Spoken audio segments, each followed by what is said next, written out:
భక్తుణ్ణి రక్షించుకోవడానికి ఈశ్వరుడు జోక్యం చేసుకుంటాడు. ఆయన ఎలా జోక్యం చేసుకుంటాడో మనకి తెలియదు.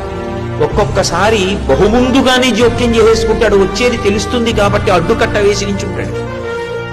మనకి తెలియవు ఆయన యొక్క కృత్యములు. భక్తుణ్ణి మాత్రం ఆదుకుని తీరుతాడు ఈశ్వరుడు. నన్ను నమ్మండి అంతే, అంతకన్నా నేను చెప్పలేను. ఒక సమస్యని ఇచ్చే ముందు మనం సమస్య వచ్చాక ఆలోచిస్తాం. భగవంతుణ్ణి నమ్ముకున్న వాడి గురించి పరమేశ్వరుడు సమస్య ఇవ్వడానికి ముందు వాడికి పరిష్కారం ఎలా చూపించాలని ఆలోచిస్తాడు.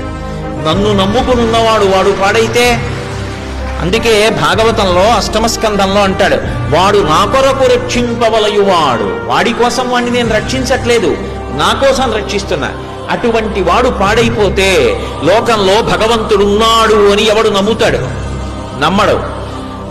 నేను ఉన్నాను అని నమ్మాలంటే నన్ను నమ్ముకున్నవాడు పాడవడానికి వీల్లేదు.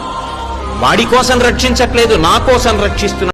కంటెంట్ నచ్చితే లైక్ చేయండి, షేర్ చేయండి, ఇంకా సబ్స్క్రైబ్ చేయడం మర్చిపోకండి.